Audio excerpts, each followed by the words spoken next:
Hey, everybody, it's Wednesday. You know what that means.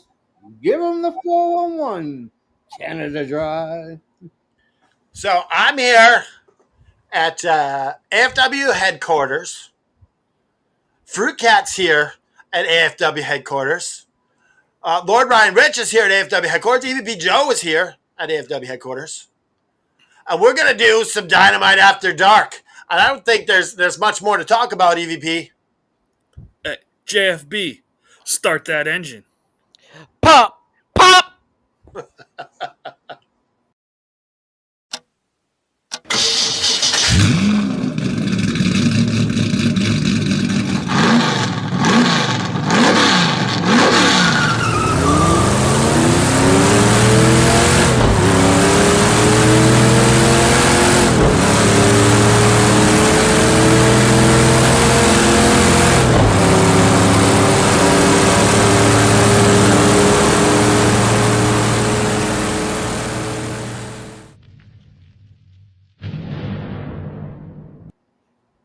Oh, yeah.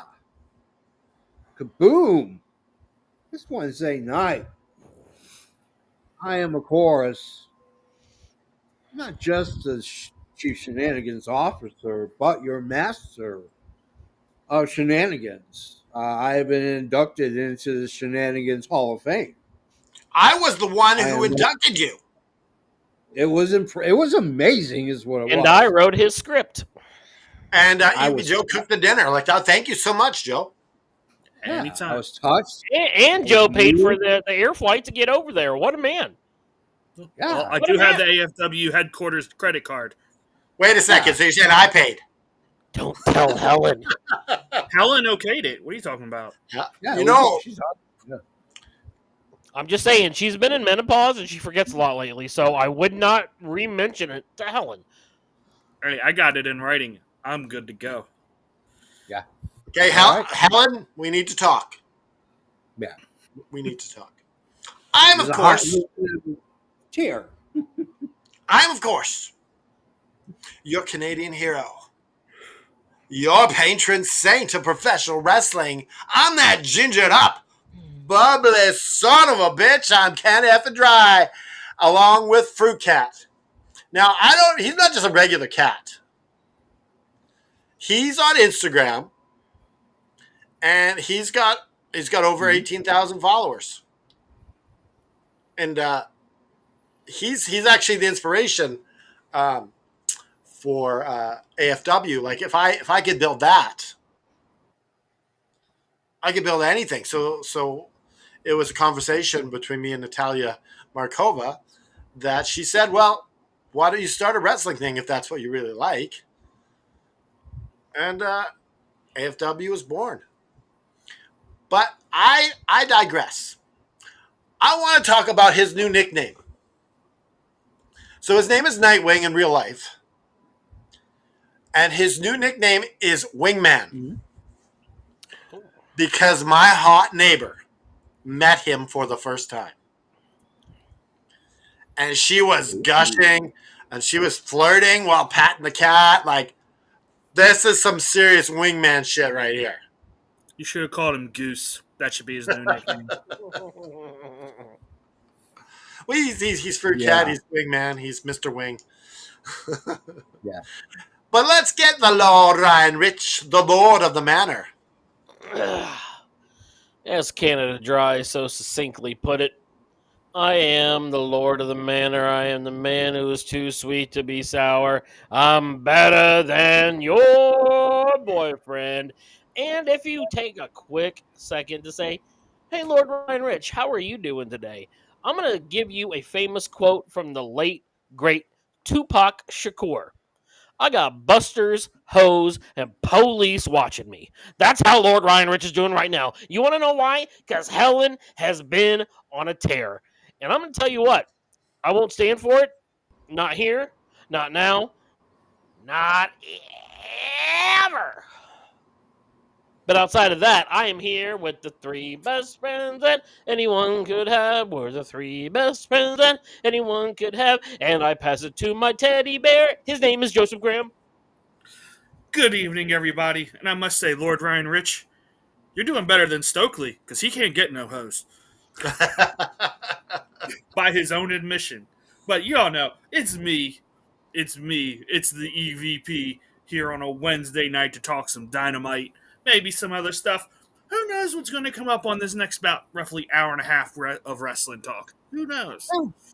Well, before we get started, Matt B, he's going back to work, yo. That's good to hear. Yeah, he's been off for a bit. Yeah, good for him. There you go, buddy. Tiffany Lynn, Canada's the secret owner of the EO fan club. Okay, let me just clear the air. It's a financial move. No, I'm not the leader of the EO fan club. It's a financial move. I'm not the leader of the EO fan club. Okay, you are, but she's what do you call her as a wrestler? Boring. She's a cup of water with a slice of bread for dipping. Yeah. She's boring. Yeah. And I don't find her interesting at all. I would rather, as even as possible, sit in the middle of a lawn from sun up till sundown than I would want to watch an EO Sky match in WWE. Anywhere else, I have no problem whatsoever. But the problem is you have a Ferrari, and the only thing you're feeding her is like Volkswagens. The Ferraris eat. Wait. Are you tell me Ferraris eat Volkswagens? Yes. Dude. Lunch and dinner. Well, I was going to say, it's like having a Ferrari and putting 87 gas in there. Yeah. There you go. That works. Exactly. So, before we get into anything, I want to talk about a fan. I'm hoping that I won't have to fully describe what she looked like. But she was on our camera, and she was as orange could be. Now, I have tried to get a screen capture, but unfortunately I took a vitamin and I'm a little shaky. So I said, you know what? Flintstone gummies. I tell you. Dude, when they say don't take more than 20, 21's the one that just kicks you right in the groin. The Fred ones especially are a little thicker because he was a little tubby. The red ones. Oh, yeah. The red Freds. Yeah, the red Freds were the ones that, I mean. That's what you got to watch out for. I used to sell mine on the playground. You can get like that's where you spend most of your days, out in the playground. I mean, he was just trying to promote healthiness. Exactly. He cared so much about his schoolmates that he was willing to take his own personal stash. Yes. And sell it to these poor, unfortunate children. If you don't think that JFB is a humanitarian at this point, you need to leave our show. You tell me I need to leave the show? This man is a saint. You tell me I need to leave the show? If you don't believe it, then yeah. This man is a saint. I'm a saint. That man is a saint. That's in my name. I shit red, white, and blue, which is why I have to go get a exam next week. Yeah, I'm really worried about that red, white, and blue that's coming out your ass. Too many bomb pops, sir. Too many bomb pops. That's the only thing I can say. Keep us updated.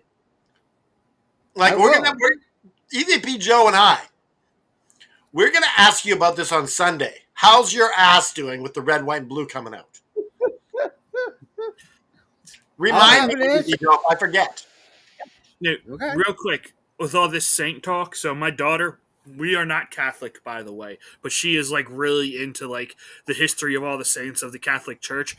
Did you know there's like 2 new saints that were just recently canonized? Yes. And they were people too. No, it was not you, unfortunately. Is it JP? And he's the first millennial saint, and he is the saint of like the internet and. Are you fucking kidding me? If he's 15, he's not a millennial, okay? He's the saint of the fucking internet? Gen Z at best, if not Gen Alpha. I'm not the Pope. I don't do that stuff. You can take that up with him. Okay, so what's the other the saint of? She couldn't remember, but I just remember there was like a 13 or 15-year-old boy who died very young. He was deathly sick, and apparently, two people went to his grave and touched like two of his whatever they're called, and they were just miraculously healed. Like they were terminally ill, and so for that he's been canonized. But I always thought it was supposed to be And three. that takes a lot for the Well, Catholic wait, Church to do that. shouldn't the guy's life mean second something one- to make him a saint? The second one is a very older nun. If anybody's curious, I don't know what her name was, but I remember reading. That makes this sense, though. story. I mean that makes more sense than a 13-year-old kid. But Yeah, well, here's this guy's life has to mean something. Like he had to like help 50 ladies across the street or something. now you're coming from it from a person who's not a Catholic. I am a Catholic. Was a Catholic. I was a Catholic. You're not a Catholic now. Fuck no. I haven't been a Catholic since I was 18. I'm more of a Catholic than you. That's true. I mean, I'm not gonna lie. It took a lot of years, and when I say a lot of therapy, I mean sometimes 3 times a week to get out of the crushing amount of guilt that resides in becoming and trying to survive being a Catholic in the Catholic Church. Like, don't get me wrong, St. Francis, cool as shit. And that guy was probably one of the nicest popes they have ever had in their entire life. And they had one that was a Nazi. Dude, I've watched videos on the history of popes. There are some crooked ass popes. There are some demonic popes. But you have St. Francis and you have his successor now, the first American pope. These people want to help the Catholic Church to progress. And in all terms, they're going to only be able to progress as much as their conservative Catholic benefactors will allow them to advance. Ain't going to be gay marriage. Well, can I interlude one thing? Sure. I think that the Cardinals' decision to elect the Pope that they did speaks more to where the Catholic Church is trying to head in the hierarchy, and I believe that a lot of their followers will actually follow because they believe the Pope is infallible. Yeah. So there might be some people who are upset about it, but the Catholic Church with the election of the last two popes has made a very clear statement, in my opinion, and that is that we're getting back to the teachings of Jesus and the Beatitudes, and away from hate and discord, which honestly the Catholic Church has sowed for centuries. You know, we've got the Crusades, we've got everything else. If you want to go on a history lesson, Church Talk I'm here with for your you. host Canada Dry. We're going to talk about all the different religions. We're going to talk about Muslims. We're going to talk about Sikhs and Hindus. We're going to talk about one of those yogi masters. Let's get the whack, the yogi masters. I actually had a 6-month run with my priest from high school and my therapist in therapy. Not because my priest from high school did anything wrong. In fact, he and another gentleman who is no longer a priest, who was my priest in my childhood, are the only two that I would ever trust from that church. Because when JFB was able to get a library card, which in the state of Massachusetts is 11, I started reading books. And when I say reading, I mean 3, 4, sometimes 5 a month. Because all you are a reading fool. You read those I books. was. No, All no, I I did was say I this. go to I say Someone this. who reads I books, say this in would the say nicest he possible way, reads- JFB. We need to get back on track here. I'm Okay, just let's going get back to on say, track. as someone who reads books, he reads books voraciously. Yes. Yeah. Yep. All right, we're back at 2300 Arena. In fact, this is the last week. Yep. We'll no longer be in Philadelphia. So I stacked up on cheesesteaks, some Yuengling I did it right.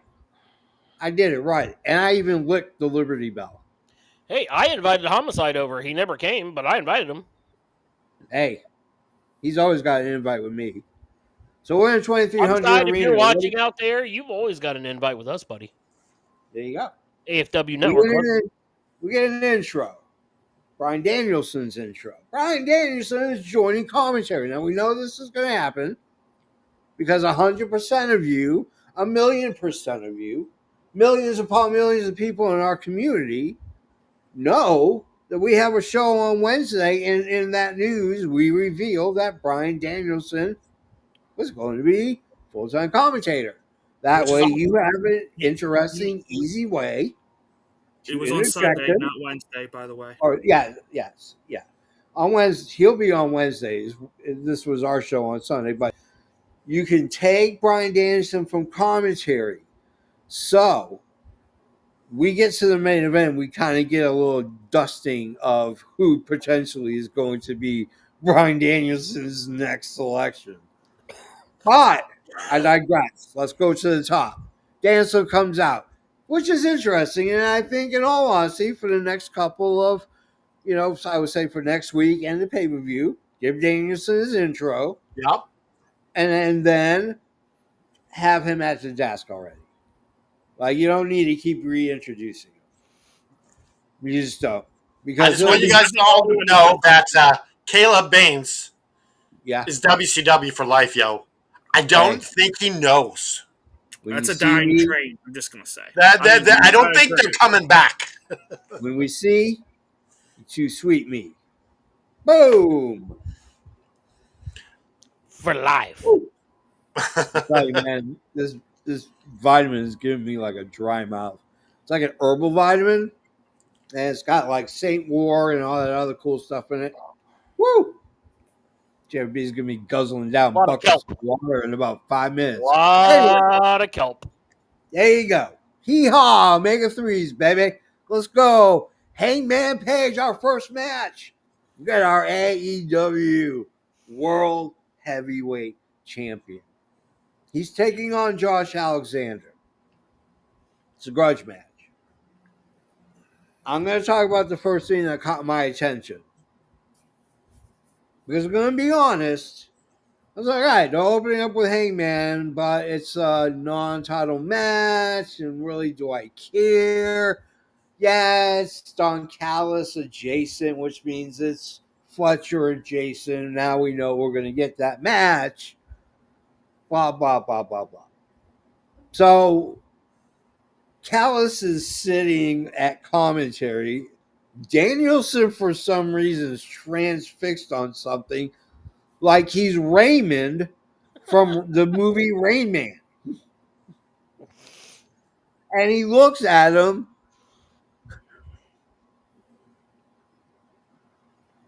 And he's shaking his head like this.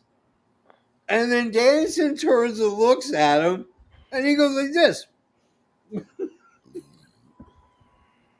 That's when I knew this was going to be an interesting match. Not because of Josh Alexander and your champ. I could give a rat's ass less. It was a good match. It was the shenanigans that happened afterwards is what made it more interesting. I honestly think you could have spent more time with the shenanigans, and you. So I think when we go around, we'll talk about the match and then talk about the shenanigans. Let's get it all off in one swoop because this was like a half an hour of all this. Yeah, it was a half hour. Eventually, Kyle Fletcher comes out. So it starts with Hangman Page. He cuts this great promo. Probably one of the best promos he's cut in a long time. He's been cutting amazing promos. But this one was the tops. So he calls out MJF. He calls out Don Callis. He spits out his gum, which I don't understand how you wrestle with gum in your mouth. But that's not me. And then Kyle Fletcher. Kyle Fletcher comes out, comes to the ring, and he challenges him. And Kyle Fletcher, I'm going to say this. That guy is not butt ugly, but he's not really beautiful or handsome. I guess would be the best way to. It was up. I don't think he's a super attractive. I don't think he's a very attractive man. I'm very secure in my masculinity. I can tell you if a man's attractive or not. Are you talking about He's not, Kyle? huh? Are you Kyle, talking yeah. about Kyle? Okay. He's just got a weird face. It's weird. I don't know. It's because his eyes are a little bit further. I don't know what it is. You know what it is? He shouldn't be What? shaved. He shouldn't have a shaved head. He needs some hair on his head. There you go. Now we answered the question. Joe? Just a little bit off. Why did you go first, Joe? Yeah, well, yeah, Okay. go ahead first, Joe. Yeah. Okay. First off, the match. I enjoyed it. I thought it was fun. It's a nice little callback to Josh Alexander's first night in AEW, taking Yeah. on Hangman Page. I mean, he wasn't it wasn't the greatest match. I was entertained by it, but yes, I loved Hangman promo, and Kyle Fletcher has improved so much on the microphone. Like, it's to the point to where, like, if he wasn't with Don Callis, he'd be fine on his own. Yeah. And I love that Philly got on him for not wearing socks. That was absolutely. I can't stand people who wear those kind of shoes without socks. It's disgusting. He's stuck not wearing socks now, though. Yeah, I don't I wear can't stand it. I think maybe because I just have naturally sweaty feet. I can't do feet with no socks and shoes because it's just ew. I gotta wear socks. in the time if I'm on set, I usually have under ankle so you can't see the sock when I have my shoe on. But and then if I dress up, I have long socks. The only two pairs of socks I own. And yeah, most of the time I don't have socks. I either So have Crocs on. Joe, is this a Halos Up? Oh, absolutely. Hell, Let's go For crisscross both? For both? applesauce, Canada Dry. yes, for both. Yeah, crisscross applesauce, Canada Dry. Oh, for me, okay. Making Roll O'Brien Rich go last this time. Huh. I like where you're going with this. Thank you. Yeah, I like this really established Hangman as a main event guy because George Alexander is not. He's not a jobber. No. He is a quality wrestler. And everyone knows that he can wrestle. So I think having Hangman beat him, it doesn't necessarily hurt Alexander too much. Like Alexander's just kind of filling that mid card role right now until they're ready to elevate him. But I love this stuff between Kyle Fletcher and Hangman. You had some intense drama, and I thought Kyle really brought it. Yeah. I mean, I'm not ready. I've been hearing this my whole life. Yeah. And that's totally what someone who's trying to rise up would say. Yeah. I'm ready now. I'm not waiting another 2 years. I'm ready now because that's what you want when you're there, like chopping at the bit. You want to be at the top. You don't want to wait another 2 years. No. Like I've done it in my profession. I wanted the promotion. I wanted it now. And sometimes you hear, well, you're not quite ready yet. I've heard that. Yeah. So with that, I'd like to hear what Lord Ron Rich has to say. I thought that this match was good for what it was. It was a lot of hard-hitting action. I disagree with Canada Dry in the fact that it makes Hangman look like a main eventer. It makes your world champion look like a main eventer to beat someone who's been in the mid card. Really? I don't think that's the case at all. No, I don't mean in the way that's like this pushes him to the top. No, it's just another brick in the. It's just another unsatisfying brick. We already saw this. We didn't need to see it again. It's obvious set up for All Out. And the promo back and forth between them was fine. I liked how Hangman was like, I was right where you are 6 years ago. and blah, blah, blah. And I also think that this whole promo calls to a general problem within today's society of instant gratification. Yeah. Everybody wants everything right now instead of waiting for it, working for it, yearning for it. People want things right now. So for all of that stuff there, I'm going to give it a halos up. But now let me turn it on the flip side. Why are we even doing this? Why? Because he hurt Kenny Omega? Okay, I guess that's the story we're going with, but Kyle Fletcher already has a belt. It's the same gripe I'm gonna have later on with Bandito being a tag champion and their ROH world champion. You've got so many people on your roster. You don't need double champions. You don't need champions fighting other champions, unless maybe it's in the women's division. And that's only because you have less people who are competent and ready to go. This makes no sense. I don't understand it. I don't particularly like it. I like everything that they did with it. But the idea itself, I just don't like it. I think it's dumb. And I think that they could have way better things to do with them, with Hangman, way better competitors to challenge for the belt than Kyle Fletcher. Lord and Rich, did you ever watch the golden era of wrestling? What's the golden era? It's Hulk Hogan, Macho Man.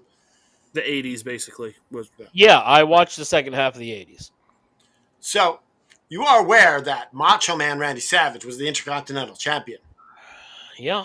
And fought Hulk Hogan for the world title in that period. And I'm aware that the Ultimate Warrior did both, and I'm aware that Goldberg did both. Oh, well, don't be ruining this whole thing with a Goldberg. Guess what? I don't care. I still think it's dumb. You have too many people on your roster that you're paying hundreds of thousands, if not millions of dollars. Put a title on them or do something to make it look better. Like, Kyle's already getting the shine. Kyle's already getting the shine. You don't need to put more on him. We're gonna move forward. I kind of disagree because a lot of your top stars are out. You got to make new stars. The only way you're going to do that is to push people up. Then make new stars and give them a match where they lose to Hangman, where they don't already have a belt that puts them over. That creates new stars. Not feeding him someone that we're going to believe is never going to beat him. The other thing, I think this actually elevates. Let me finish, then we'll move on. I want Joe to say. I got a text message from Helen. We're gonna 1 minute for me, 1 minute for Joe, and then we're moving on. Oh, good Lord. Okay. 1 minute each. Okay, you go with that? Sure. Right. So I think this elevates the TNT Championship by putting it in such a big picture for the world title. That's all I want to say. Joe, what did you want to say? I think for a little short-term bridge to get us from MJF, a little something, and then back to MJF, this is perfectly fine. Personally. JP, do you have any thing you want to throw in? No? Okay, you want to move on. And guess what? I get to rebut. You could have easily had Mark Briscoe versus Hangman. Hangman giving him the shot, even though he lost to MJF, just because they wanted to be buddies. That way, you can disconnect everybody. MJF doesn't have to fight Briscoe again, because if he doesn't lose it all out, it makes it stupid. So all of this is all dumb. All of it's dumb. It's all should be reworked. TK, you're an idiot. Thank you. Have a great day. I want to remind everybody that the very beginning meaty part of Rich's rant, I want you guys to compartmentalize that. I'm going to do a shorter version a little bit later. Anyways, let's go on. Briscoe MJF video, then we get an MJF promo. I don't want to spend a tremendous amount of time. Be very quick. I enjoy this Halos Up. I love this version over any version, including face MJF. This MJF is the MJF I fell in love with at MLW MLW. To me, that is MJF. Not sniveling, not nefarious. No.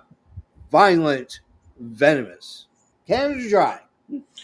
I think we're going to keep everyone to a minute on this. It's a short, simple promo. Uh, and this was JFB hit the nail on the head. I completely agree with him. This is when just seeing his face shake like that. It's like, yeah. Yeah. Rich? Okay. Go. Listen, my favorite thing about this is him referencing that he's married to the Triple B. Because I don't know if you all saw it, but he put out a Photoshop image from his wedding where he Photoshopped the AEW World title over his wife's face. It Yeah. was So hilarious. That is funny. Bingo. Hell okay. Now we're yeah. back on track. Let's go. Kick it All into right. third gear. All right, here we go. We got Renee now is revealing that the main event will be the $500,000 8-man tag. Then 10-man she tag. starts, yeah. Then she starts. Bucks show up. They're they're eating food. Crafty. They're at Kraft. They're eating food. Renee's like blah blah blah. The Bucks give their stand. I mean, at this point, we're getting extremely pissed off Bucks, and it's just going to keep getting worse. Number one, they can't even sit with the Dark Order. The Dark Order are like, oh hey, she's taken. JFB. They start pulling. JFB, real quick. I'm still Yeah. interested to know what you got from Helen. But outside of that, could you put Matt B's last comment up on the screen real quick? Matt B. Yeah, no, before you say this, I just want everyone to know that Matt B is also special. No, Yeah. Matt B. They did a movie about this. It was called Delta Farce, and it had DJ Qualls and Larry the Cable Guy, and it was awesome. But his is a TV series, so it's different. Well, it could be a continuation. I'm down with that. I got no problem with that. All right, here we go. So they can't sit with the Dark Order. Dark Order doesn't want them there. Brandon Cutler tells them to shut the hell up, and he leaves. And then Moxley shows up, and he's like, "Guys, listen, I'm going to compartmentalize it, but blah blah blah blah blah. If we win, you guys get the 200. You get 250. You get 250. Let's go. Canada Dry, really quick. Yeah, I like this little segment. Everyone kind of avoiding them. What I like when Moxley showed up, everyone at the table just booked it. Ah! So dramatic. Yeah. This gets a hails up from me. Okay. Ryan, Lord Ryan Rich. Yeah, and I think I threw it either in the AFW network chat, I think, a couple days ago, but they actually had a new episode of BTE. So for you to see the Dark Order and Brandon Cutler from that was, to me, a nice little Easter egg for those people who used to watch Dark and BTE all the time. It brings back how low Nicholas and Matthew Jackson are. So I thought that was cool. And then seeing Moxley say, I just want to win. I don't care. It makes them so motivated because they're so poor right now. I enjoyed it. Halo's up. Yeah. Well, Absolutely. Speaking of your BTE skit, I don't know if you saw it, but they interacted with another fan and they basically said, we're only doing these for the money. Because they lost everything. Because they get the ad revenue. Yes. Yeah. Yeah, that's what he says. Like, the ad revenue doesn't hurt either. But yeah. Listen, we here at the AFW network. Yeah. We don't do it for the ad revenue. No. Do it for the love of the game. Hell Yeah, it's like the ad revenue helps. Yeah. But guys, we had a killer August. We had 25 downloads from YouTube Premium. Or so uploads, sorry. 25 uploads from YouTube Premium. Wow. Sweet. And we had 5,700 minutes of people watching the network. Listening to our beautiful voices. Wait. Now this is up from 2.9K the month prior. So that's almost like 3,000 more people. You know what watching. that means? We're doing something right. Yeah. Thank you to our unofficial sponsors, Miller Lite. It's Kind it's of these three without you, guys. Miller Lite. It's these three guys right here. I'm telling you, it is not me at all. as we I can say, attribute it to your stellar graphics and video entrances there, JFB. Well, All right. listen, JP, yeah, like you do so much like for the network. I just want to just thank you, like, because like you took my song that I made, yeah. and you made that killer intro. You took my idea for the revving car at the beginning, and you brought that to life. So like that's so freaking cool. Like you are definitely skilled at what you do. Like, so happy that you're part of this. Aw, thanks, guys. I appreciate it. All right, let's go to our second match. It is Mercedes Monet. It is Emi Sakura. They're going against Riho versus Alex Windsor. Windsor. Windsor. Joe, say it. Windsor. There we go. Hey, you know what? That sounds like the Windsor. like the brand new What's that? Windsor. Windsor. It just feels nice to say Windsor.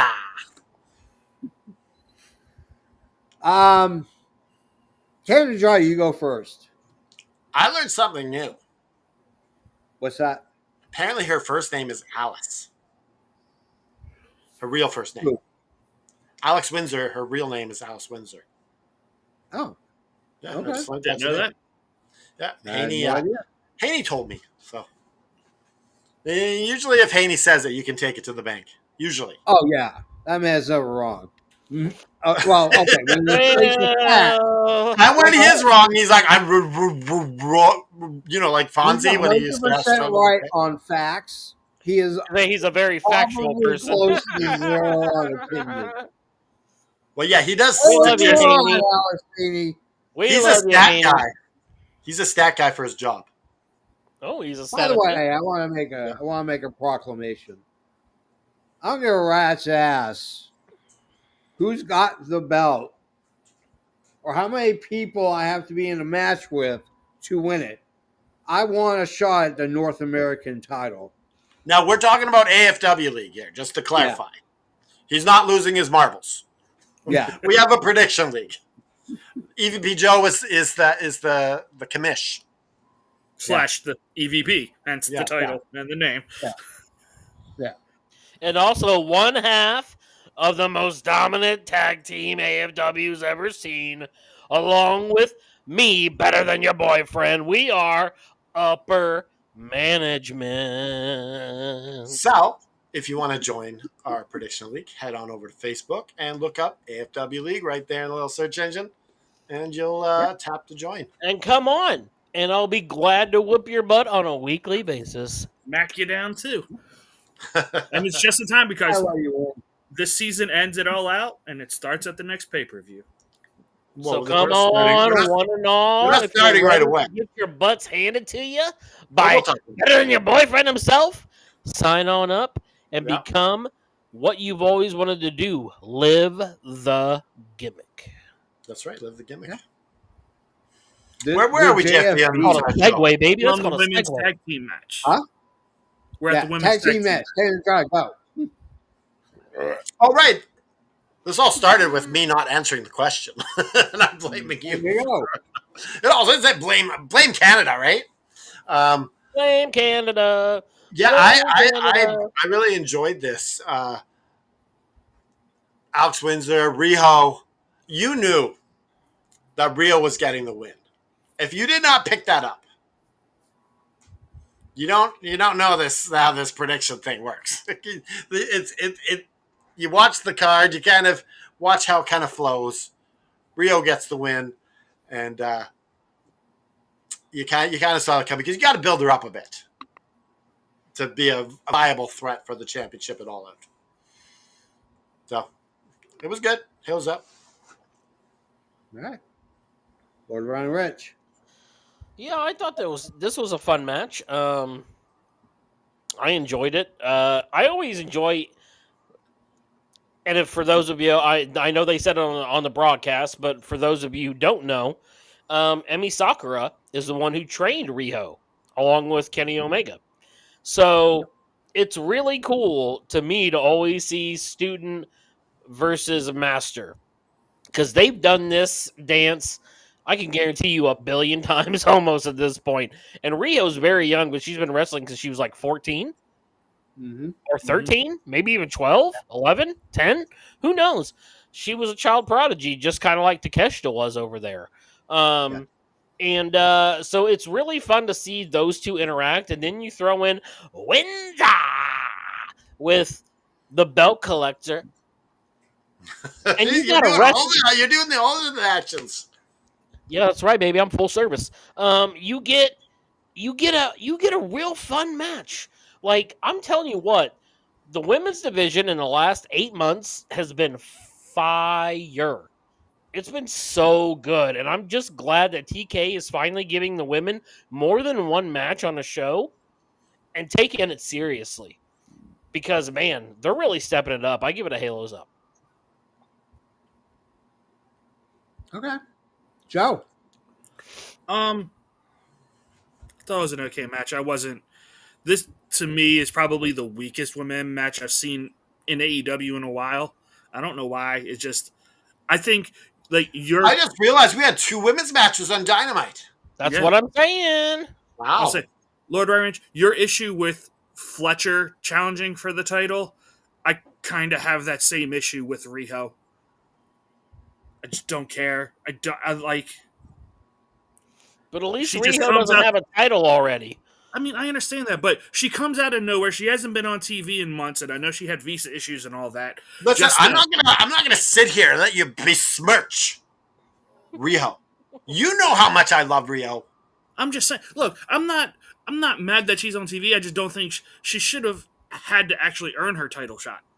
That's all I'm saying. She's the Charlotte Flair of Japan. No. I'm kidding. You I do get not that. send us hate mail. I'm kidding. I get that with Joe. I get that, and I don't disagree. But we see TK do this kind of thing all the time. It's so predictable. At this point, it's not surprising, I guess. But whenever Riho comes in, she always gets a push. It doesn't matter what happens. She was the first ever women's world champion. I think That still boggles my mind that she was the first world champion, women's world champion. And so I think that's why, to TK and a lot of day oneers who watched it, she's always a credible threat, no matter when she comes in. And TK just loves her. Like, to me, let's bring back Britt Baker. All right, I'm gonna go, and I'm gonna be as quick as I can. It's a stupid match.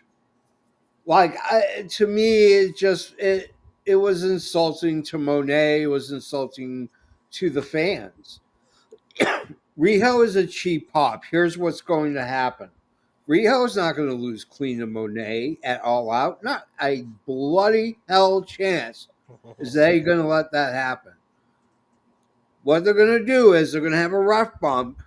She's going to do something screwy with Windsor. Riho's going to come in. Riho's going to, at first, help Windsor. Windsor's going to get close. She'll get a close pin. But somehow you mean the other way around, because Riho I was going to say, you need to flip that, because Riho's the one with the title shot. Right. So if Windsor comes in to help, then that could. Yeah, she's trying to help Riho. Yeah, she's trying to help Riho, and somehow she costs Riho the title. And that's what's going to happen. Because the reason why Riho doesn't wrestle here full time is because Riho can't wrestle American wrestling. If you looked at her and Monet tonight, and I don't think they've ever faced each other before. Am I correct? Not I believe this. I think this is just one of her dream matches that Monet wants to do. I get it, they had a run in at Big Business. I don't think they had a Yeah. match. Yeah, they I had don't to think run they've ever into big faced off in business because they Japan. didn't have a match. And that's Wouldn't right when it she debuted wouldn't and it be Rita ran wild? away. Wouldn't it be wild if Riho was like Hulk Hogan? That doesn't work for me, brother. I'm just saying. I mean, that's I had what's to hold going to myself happen. back. It's going to screw Rio, and Rio's going to leave for a while. And when a champ needs a quick contender, they bring in Rio. That's how it works. They've been doing it for 5 years. But All right, JP, let's go. can I remind you of something? No. Listen, don't get cheeky. I just sang your praise, and now you're getting cheeky on me. You have a red flag you got to give out or take away one of these days. Yeah. So you got to remember that. Like I know. Tiffany is asking for it all the time. Oh, boy. All right. She deserves a red flag. Tell her I'm going to do it on Sunday. I'm going to do it on Sunday. You hear that, Tiffany? You're getting a red flag on Sunday. Yeah. Take that, So- Tiff. That's your real name. I'm just saying, like, sometimes you got to dole out the good and the bad. Doesn't make you a bad person or a good person. Just means you're carrying out what the messenger wanted you to carry out. Anyways, I digress. We go to Renee with the. Here's the thing: are they now referring to all three of them as the Gates of Agony or the GOA? No, I think They're Because the they man. did. Tonight. I don't know. I don't know if they've really figured it out because I feel like all these different terms are just like fluid in and out, whatever. Yeah, they I feel say. like you could say Ricochet and the GOA, or you can just say the GOA. I think it's safe to say let's just call them all the GOA. It's all about compartmentalizing. It's much better than the Cage of Agony. Like that was a dumb idea. Yeah. It's I also mean, better than the Demand, which is what I think they're going to ultimately be called because they've really been pushing that hand signal. Yeah. Okay. Anyways, she's in the back with the GOA. Let's go really quickly through this. You know what? The promise was made. If I keep my boys back, you keep your boys back. Real Hogan brother doesn't work for me. Yeah. So you get the promise that the GOA will stay in the back while Ricochet's out wrestling, which ultimately means we're going to see the Gates of Agony in the match with Ricochet. Duh. Can't try. Go really quick. I thought it was a good. Promo. I thought it was very answered the callback from the Hurt Syndicate, Yeah. and it did its job. Yeah. Simple. Yep. Ryan About the same. Clear, concise, to the point. Trying to set up what it was going on. So, yeah, good. I don't Joe. really have anything. I don't have anything to add. It was a good promo. All right, here we go. We get FTR and CNC Music Factory video package with leads to FTR. Wait. That video package was so cool. Oh, it was amazing Do you know why, JFB? because he used Friday Night Hockey.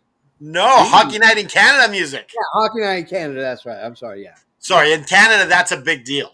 That Yeah. music. Yeah. So that was cool that they did that, and they didn't even like. A lot of people wouldn't get that Easter egg in down south. No. No, I Hockey think my guys favorite thing all about my favorite thing about the video package was there's just a clear ripoff of WWE's Royal Rumble package in Yeah. 30 long years. So we get FTR with Stokely. I think basically what he is was an incomplete created clone of MVP. He had the nose strip on his nose. Okay, he had a nose strip on his nose. And he had no strip. He was wearing a tracksuit. He basically was trying to look like MVP. He looks like a That donut is hole. true. That is He true. looks like a donut hole version of MVP, which leads me to believe that either Tony Khan will or will not. I like that. Or there you go. Or not. Book this dream match. I think they'll get it Because eventually. I hope so. I hope we freaking do because it would be a robbery. All right. Anybody want to add anything else? That's Can I right, just Robert. So okay, I want to talk about the guy in the crowd that Yeah. Dax was leaving. The guy No, says, that's a little bit further. "Oh Oh yeah, we're at FTR. I'm sorry. Yeah. yeah." Go ahead. Go. So Dax gets in his face, and the guy goes, "You blocked me, bitch," and I'm here. So that guy's been heckling AEW Yeah. on Yeah. Twitter. the Sean Ross Sapp put on Facebook. He's like, Yeah. this guy buries AEW on the regular, and then he goes and buys a ticket to the show. Yeah. And not just a bad ticket, No, a good ticket. Yeah. Yeah. But the funny thing is, like, Dax knew who it was, which I think is brilliant, and just like keeps it in character, and the attacks the cameraman and the different. I thought that was brilliant. What great heel work! I Bro, mean, all I can say is I wish I was there because the business that I gave to Wheeler Yuta the last time I was at Dynamite, I would have gave Dax the exact same. And you know what? I think he would have responded to it, and it would have been amazing, and it would have put AFW Network even more on the map than what it already is. So I'm just going to say to anyone out there in the AFW galaxy, if you are lucky enough to secure a seat that is so prime as what was shown tonight at the 2300 Arena, and you don't give the heels the best stick that you've ever gotten, you have let AFW Galaxy down. And I don't care what Helen has to say about it. We almost represented. Joe didn't put his shirt on today. Yeah, sorry. Look, I had a long day today. I worked. I did some volunteer work while I was working. Like, Okay. You got a free pass. Free Yeah. pass. I went today to a clothing shelter, and we took in a whole bunch of donations, sorted them, hung them up for people to come get. Well, that's good.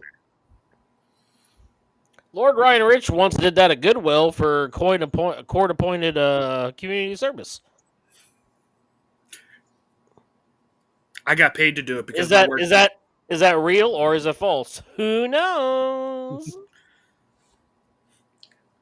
On that note, JFB, what do we got next? all right.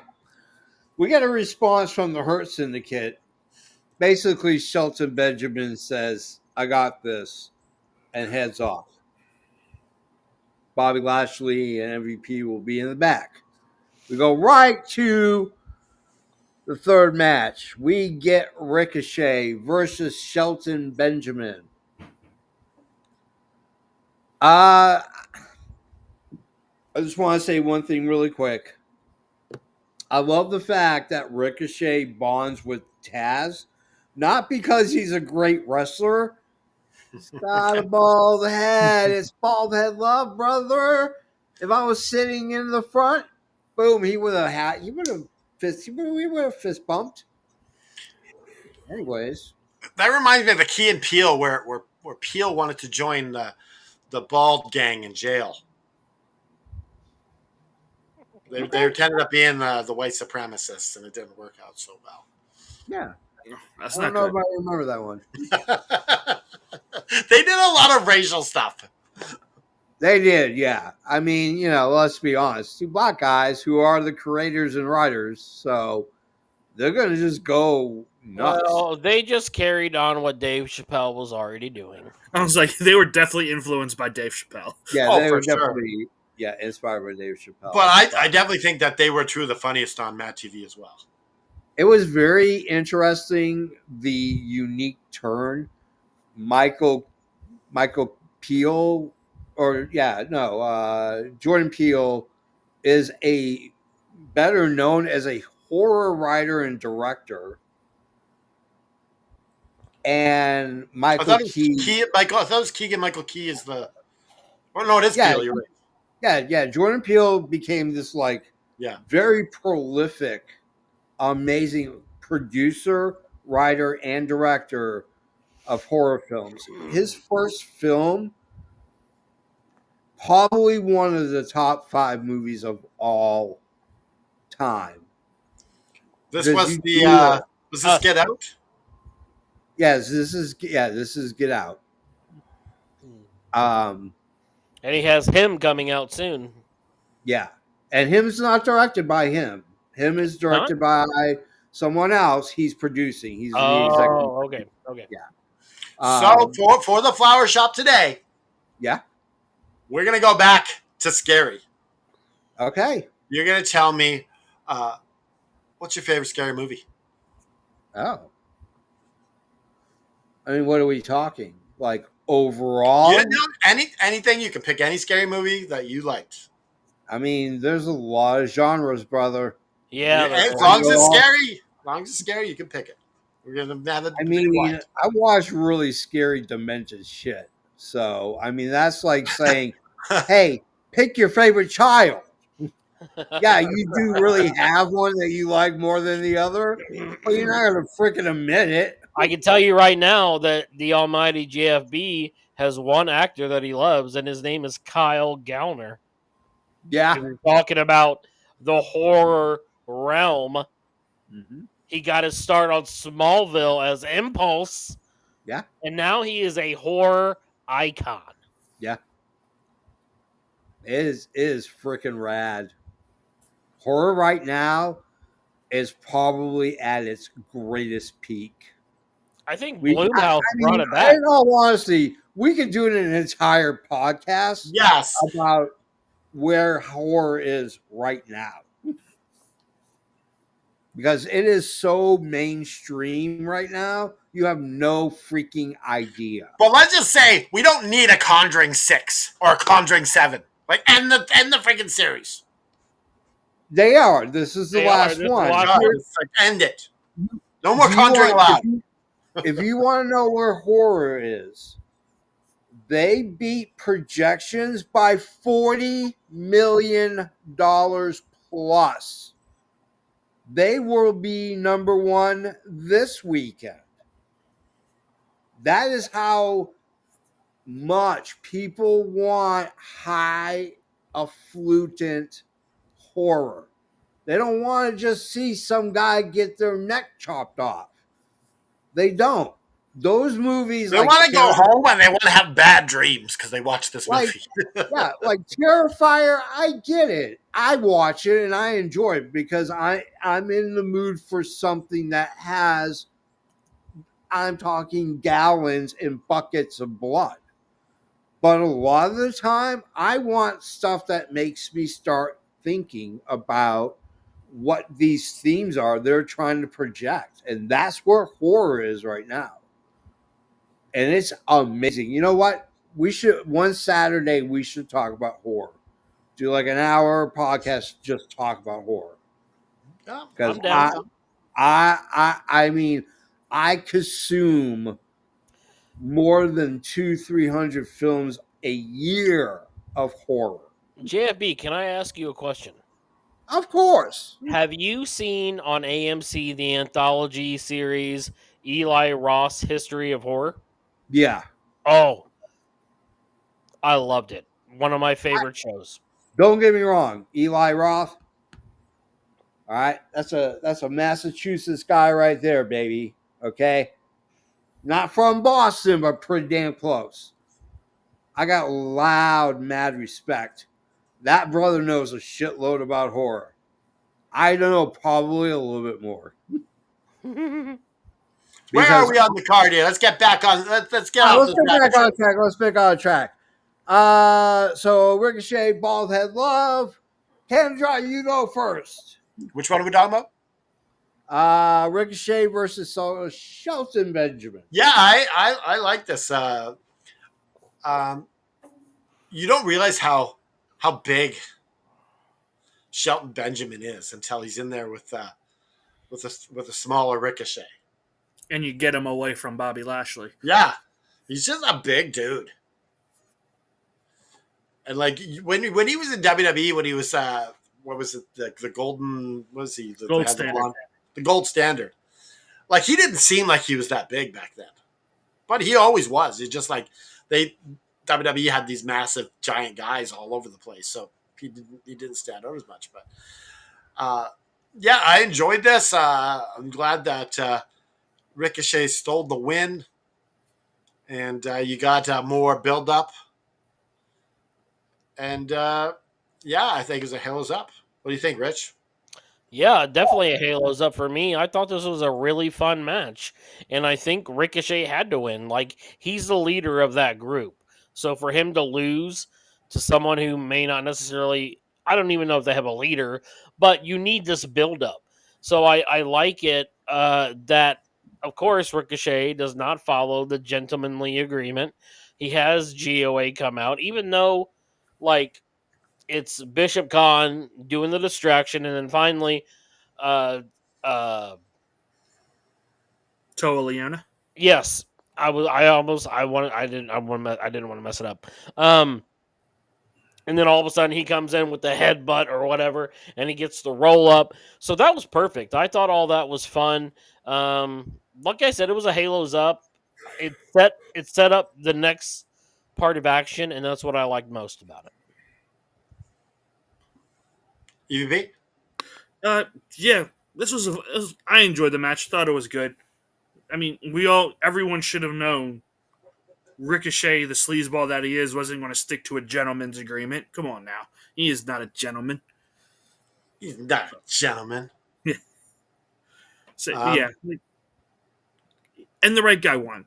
You can't have Ricochet losing to Shelton Benjamin. No, you definitely can. I enjoyed this match. I enjoyed the outcome. What's next, JP? I'm going to get my thoughts on the match. Oh, right. Go ahead. Well, that's okay. I thought the match was absolutely brilliant. It is probably one of the best matches I've seen in a very, very long time.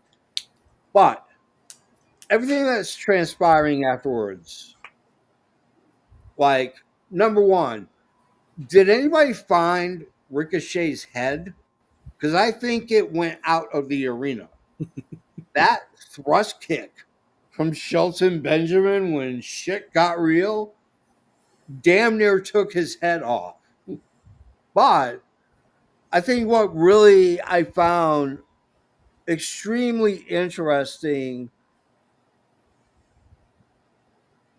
really about this is that it's going to set up at All Out that we are going to get MVP and them as trios.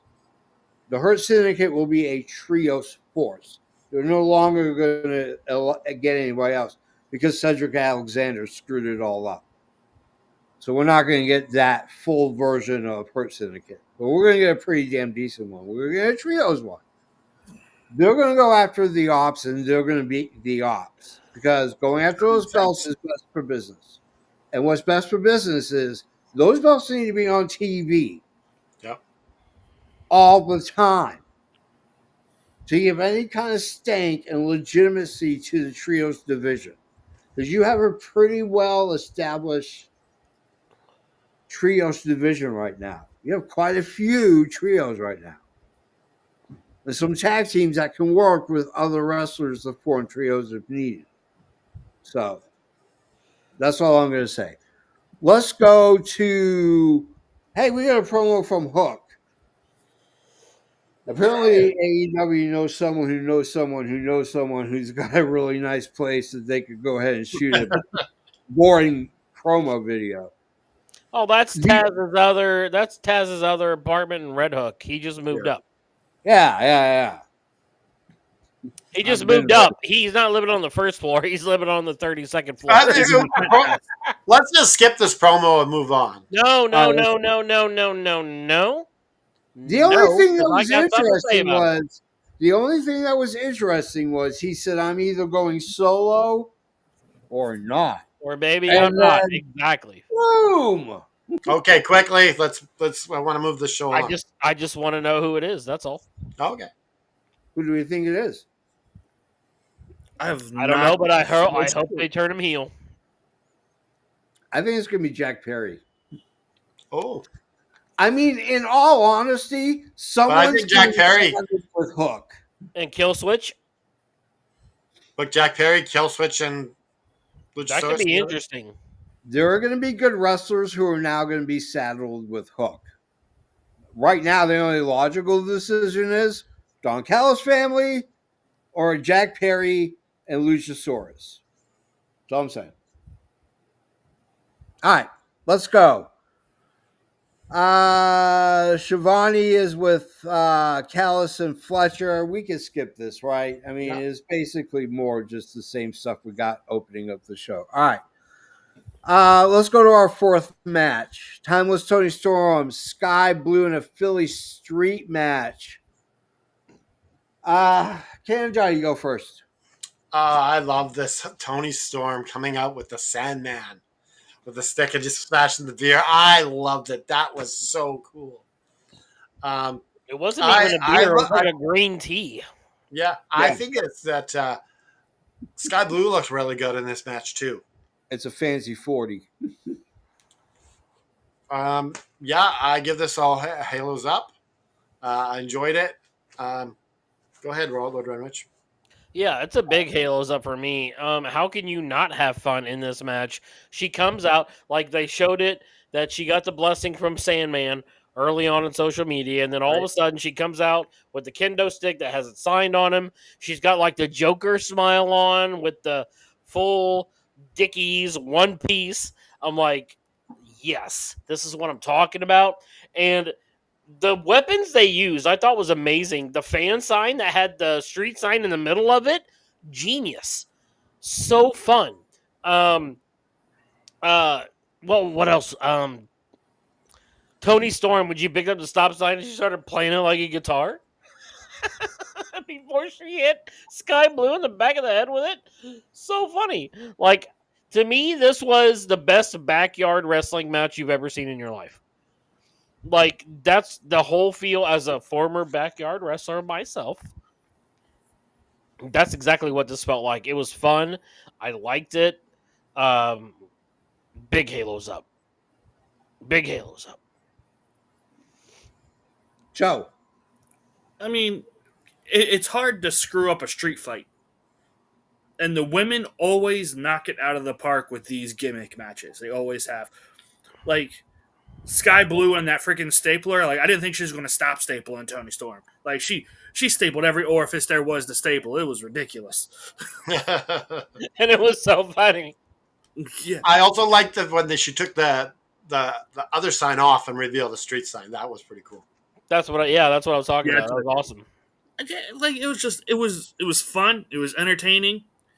And it advances the story for the pay-per-view. Can't ask for anything more. JP, your thoughts? Glad you asked. The match. I get it. It's your final week at 2300 Arena. You want to go out with a bang. And you want to, the last couple of weeks we paid homage to Ring of Honor. Now we're paying homage to ECW. I love it.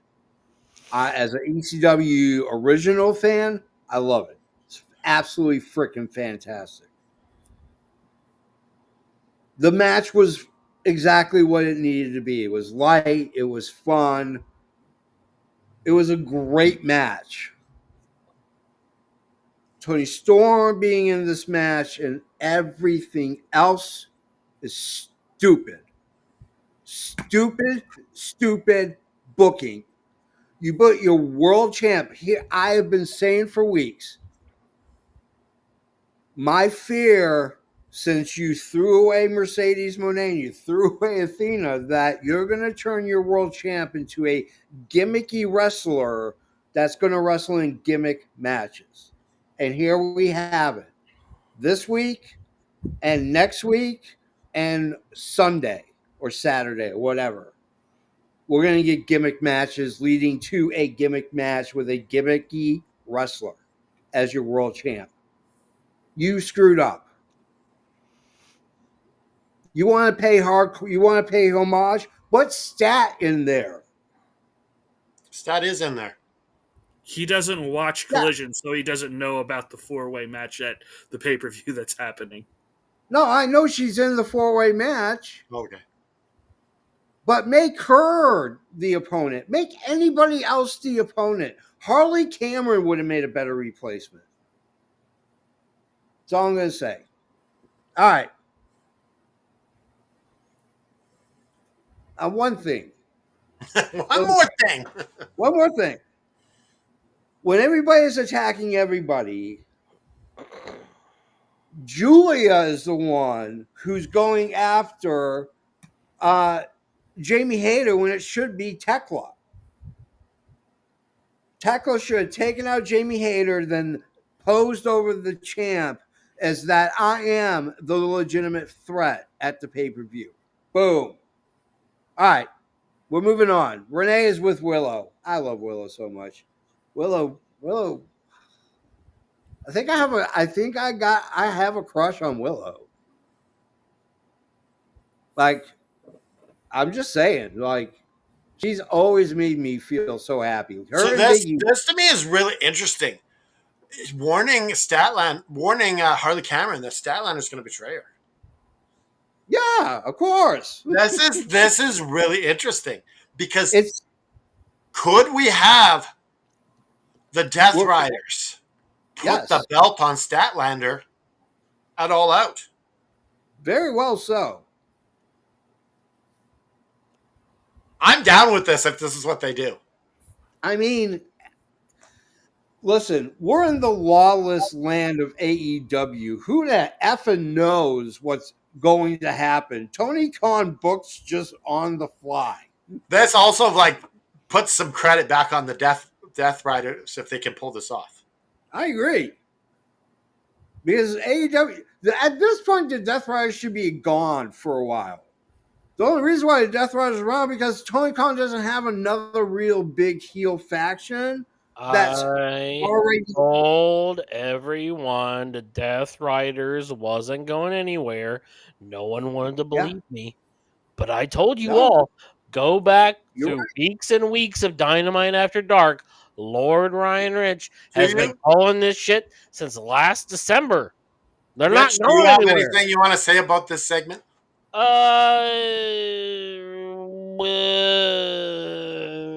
No. Harley EVP? Cameron's a gem. Yeah.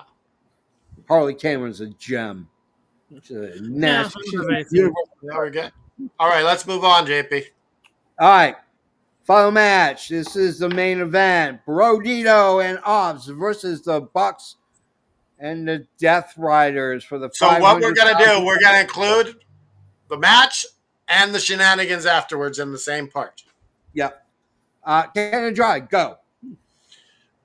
Like I enjoyed the match.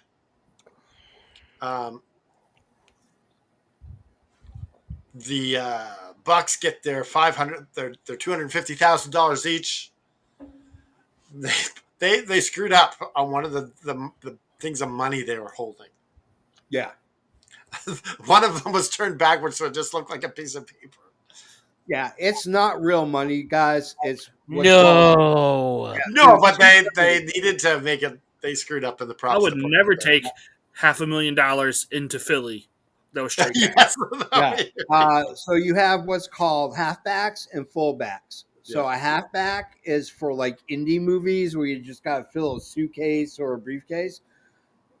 Full stack is it's printed exactly 100% on it. It even has real serial numbers. So if you are stupid enough to try to do that, that is grand theft. That's So federal they should prison. have used the second one, is what you're saying. Yeah, yeah, That gets the Secret Service coming after you. Yep. yeah. But yeah, we had Darby come down to make the save on Hobbs, and then Daniel Garcia finally turns heel, joins the Death Riders, and beats the living hell out of Darby, smashing him on the chair. Finally, Garcia is a heel. I love it. All Go right. ahead, Lord Ryan Rich. Lord Ryan Rich. The match was fun. I enjoyed it. I thought that the Bucks being extra motivated was a fun part of it because they knew that they were going to get all this money if they could do it. So, like, just from the word get go, like, Nick is in there just like working like he's never worked before in his life.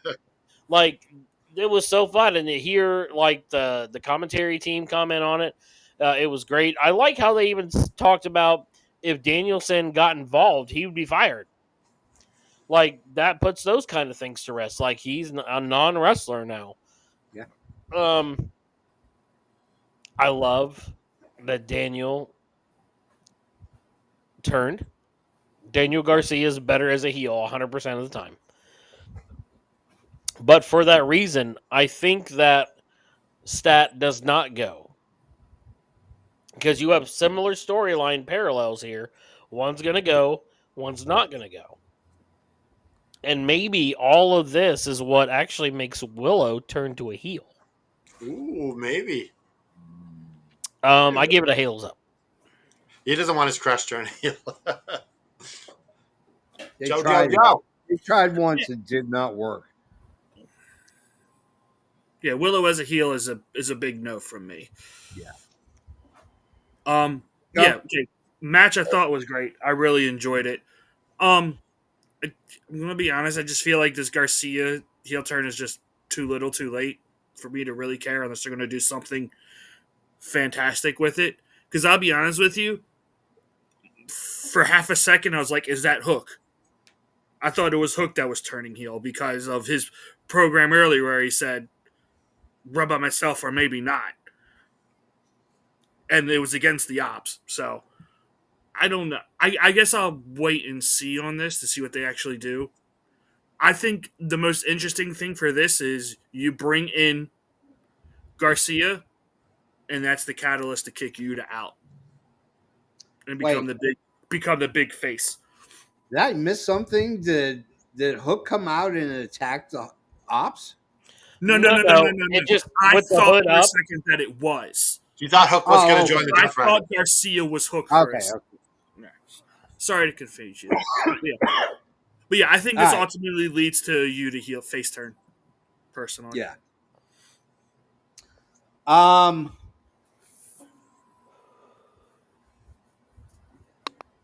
mean, I'm just gonna be flat out honest. Like, the match it was a Joe special. It was a EVP Joe special. So I went into the match enjoying it for what it was. It was just going to be chaos. Everyone's going to get their spots. Here's my problem. You wasted the Garcia turn at Dynamite. This should have happened at All Out. I agree with you. I think it would have had more impact.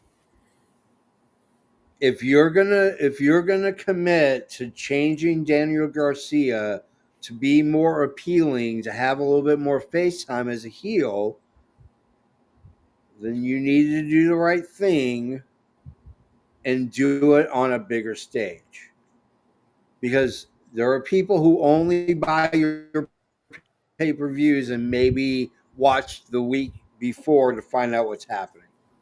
You have fans that are like that. They are super casual fans. They may watch the Dynamite before the pay-per-view, buy the pay if it excites them, then they'll buy the pay-per-view. You wasted it. All right. Joe's yawning. Dynamite ends. Let us go forth, my friends, through the fifth circle, through the rainbow forest, because we are going to go into, the flower shop, brought to you by. Welcome to the Flower Shop, brought to you by ProWrestlingTees.com/Adrian Adonis, where you can pick up all your Adrian Adonis gear, just like this shirt you're looking at right now. Now, JFB, do you think you can remember that intro you gave? Because I like that, Into the Forest and all that shit. I mean, I'll rewatch this again anyway. see if you can pull that out and do that, because I like that intro. Yeah, because yeah. All right, favorite match, favorite segment, number of bells, and then your favorite scary movie. Canada Dry, go. I'm going with Tony Storm and Sky Blue for my favorite match. My favorite segment, I'm going with Cameron and Willow. Okay.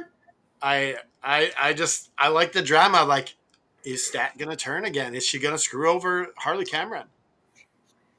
So, we'll see. And that's why I like it. You have to have the screw job to lead up to Blood and Guts. I liked all the building done in the show. So I'm giving this a 3.9. It's almost a 4, not quite. Give it a 3.9.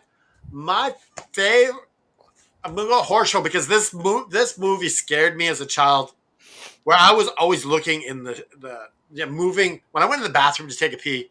I would always be moving the shower curtain to make sure there's no monster in there. Because American Werewolf in London, I saw when I was just a small child. Okay. And in the movie, there was this guy in the shower, scared me to death. That jump scare. From the mirror. I was always looking in the mirror too. So yeah, American Werewolf London scarred me for life when I was a kid. So I'm giving that my horror icon. My favorite line is, "A naked American stole my balloons." If you've seen it, you know it. I have a T-shirt that actually says that.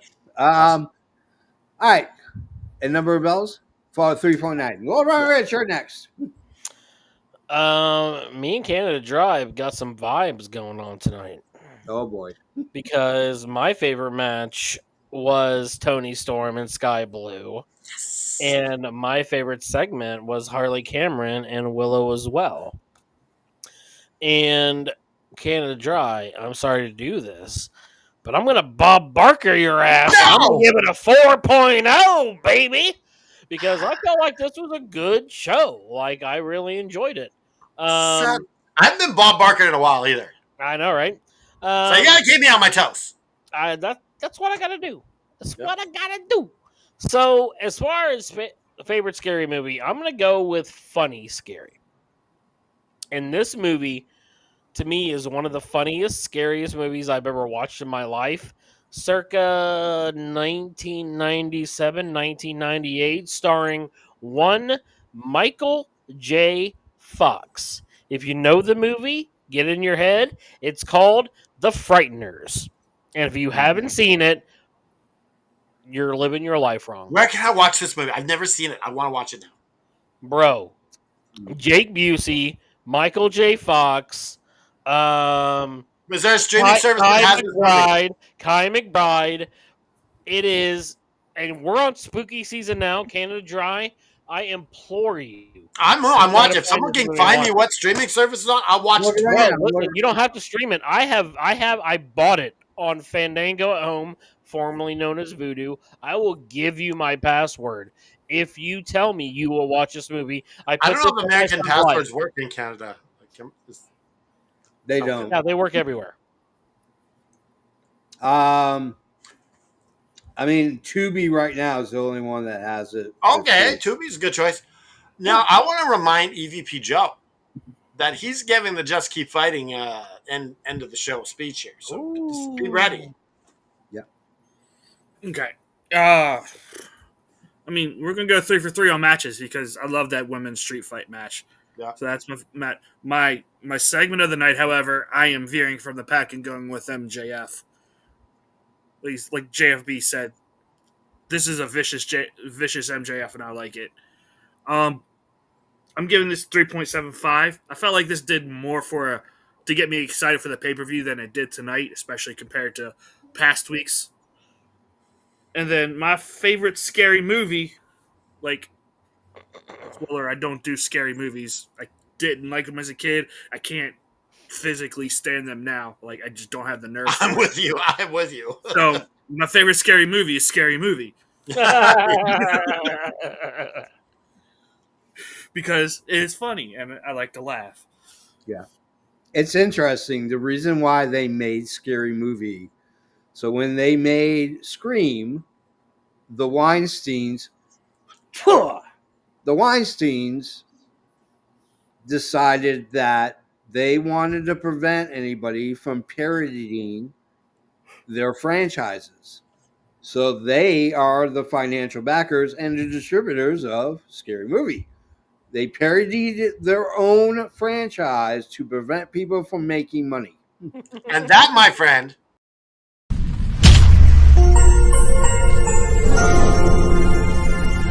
Knowledge is power. that was perfect timing, wasn't it? Oh yeah, that was beautiful. All right, so it's my turn. Man, I have no idea what the hell you guys were watching because I don't know what I was watching because my favorite match was Ricochet and Shelton Benjamin. You had one hell of a physical match, and the right guy won because you have to set up the Hurt Syndicate as a trios, and this is how you do it at All Out. It was a brilliant match. My favorite segment, I mean, I'm going to be honest. Hangman Page, Kyle Fletcher sold the pay-per-view. That was one of the most impassionate. Here's a guy out of nowhere coming up and saying, I want the belt that already has a belt. I get it. It's amazing.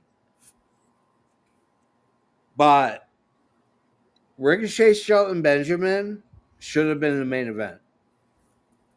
It should have been the main event. Nothing against the 10-man tag. Nothing against Timeless Tony Storm and Sky Blues. That could have main evented as well. But Ricochet and Shelton Benjamin should have main evented. What was your favorite segment? My favorite segment was Hangman Page with Kyle Fletcher. Oh, right. You said that, yeah. Yeah. I'm going to give it a 3.5. I mean, I'm just going to be flat out honest. That's fair. It got me jazzed up for the other cards, not the tag that we possibly are going to get, which is probably going to be Young Bucks versus Brodito. Yeah, they seem to tease that a bit. Yeah. So, like, I get it. Like, you're jazzing me up for a lot of the undercards, which is good because I think that I'm kind of afraid the main event is going to be a clunker, but I don't know. What do I know? I mean, it's Hangman Page. It's probably going to shine up shit and sell. Now, what's your horror movie, JP? I got to know. All right, so I can't quantify that question with any kind of legitimate answer. So I'm just going to randomly pull out what I'm currently watching right now is Italian giallo films. Giallo means yellow. There used to be these pulpy, scary, creepy detective thrillers, and they were binded in yellow covers. And that's how they got the name of this. Most of the films are filmed from, at times, the killer's perspective. You're seeing the killer's hands. They were doing this in the 50s, the 60s, but it took off to cinemaphiles like me, late 60s, all the way through mid 80s. They were absolutely some of the most amazing. But my favorite of those movies is Suspiria. It is an American woman who goes through a dance school and finds out that she's dancing for a coven of witches.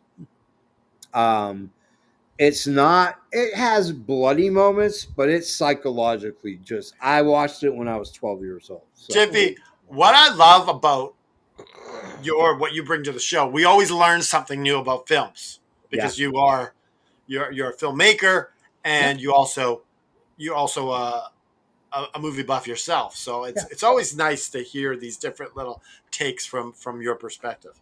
Yeah. Name a Saturday. Any Saturday, I will sit down and we will sit and talk for about an hour about horror. And well, especially I'm not a horror guy. EVP Joe's not a horror guy. So Just might have to do like Eli Roth did, dude. Just talking about all the different genres and the films that made their mark. I would so be down to talk about that. But I also would love to do it. You can do a whole podcast alone about practical effects from the 70s and 80s. Yeah. But JB, I'd love to do some movie sort of podcasts as well, like just other different guys as well. Yeah, but maybe horror could be the first topic. You have Rich on as your guest, and you're talking about the different things. Yeah, so. I mean, I'm a straight up. The podcast name just came to me. It's called At the Movies. Yeah. At the effing movies. At the effing movies. So yeah, I mean, I'm a cinephile. JFB at the movies. And here's the thing, like, what drives me to watch film is story. So it could be, I mean, I have a wide variety of genres. I love stoner flicks. I love raunchy comedies from the 80s.